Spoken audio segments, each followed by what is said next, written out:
Dear brothers and sisters in Jesus Christ, we are on the 18th Sunday of Ordinary Time, and the Church invites us today to reflect on a very familiar and much loved story from the Gospel of Matthew, the feeding of 5,000.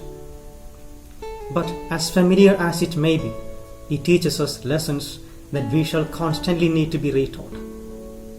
This is the only miracle recorded in all the four Gospels. The feeding of 5,000 is reminiscent of Elisha's feeding miracle in 2 Kings chapter 4 verses 42 to 44.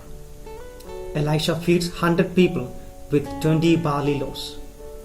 This feeding is also reminiscent of the manna in the wilderness, which we read in Exodus 16 and Numbers 11. However, the story has an inherent newness because it imparts messages that are relevant for our times today. Today, I would like to share with you three important and obvious messages that this miracle can teach us. First, the feeding of the 5,000 is a compassion story. Jesus saw the crowd, had compassion on them, healed those who were sick, and satisfied their hunger. He saw the great crowd and he had compassion for them. Matthew 14:14. One of the key ideas that emerge from this passage is the compassion of God. Compassion is one of the characteristic attributes of God, but it is also given in our nature, and so we must act upon. Compassion is that internal yearning of sympathy and concern for people with great needs. It is such a deep emotion that it cannot be easily shut down. We cannot easily walk away from people in great pain or poverty or desperate needs. Jesus had compassion on them, and that extended to his feeding of them all. We are all up against a crisis, an unprecedented one.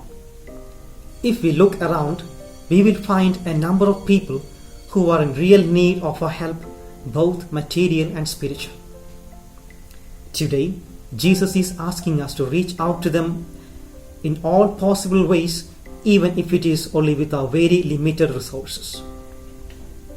He is inviting us to be compassionate towards our fellow brethren reeling under the present pandemic. Secondly, it is an abundant story in which God's providence solves a problem that seemed impossibly large. It teaches us to bring everything to Jesus when we are faced with seemingly impossible. Certainly, feeding the 5,000 was a humanly impossible challenge.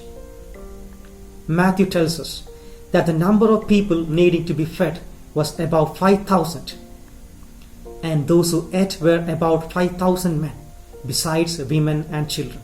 Matthew 14:21. And all that the disciples had to feed this multitude was 5 loaves and 2 fish. We notice two responses from the part of disciples here. First, they despaired over what they did not have. The same miracle narrated in the Gospel of St. John notes that Philip replied the following way: "Where are we to buy bread for these people to eat? 6 months' wages would not buy enough bread for each of them to get a little."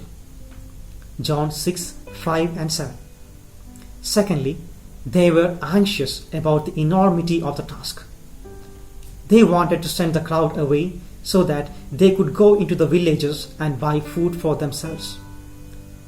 They clearly didn't want anything to do with this problem because the situation was humanly impossible. The response of Jesus surprises us. And he said to them, "Bring them here to me." Matthew 14:18. Jesus was not so much concerned with changing the situation, but changing their attitude. He wanted them to know that nothing was impossible for him, and that they should take everything to him whenever they faced an insurmountable problem.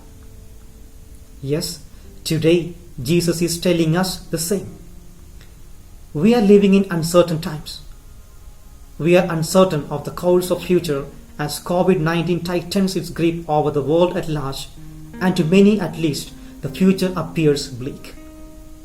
Jesus tells us, "Bring them here to me. For me, everything is possible." Thirdly, it is also a Eucharistic story with its overtone of the Lord's Supper and makes us aware of the unique nature of this great sacrificial meal. To understand this better, I think we need to consider the previous pericope to this miracle story. This miracle is immediately preceded by the flashback on the beheading of John the Baptist during the birthday party of Herod. We find a great contrast between the gruesome birthday party of Herod and the meal that Jesus provides for the 5,000. Herod's party is characterized by opulence.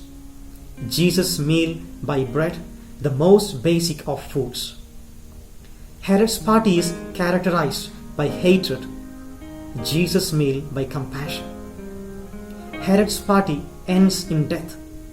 Jesus' meal sustains life.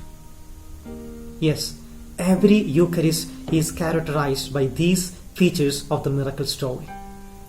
Jesus comes to us in the form of a simple bread.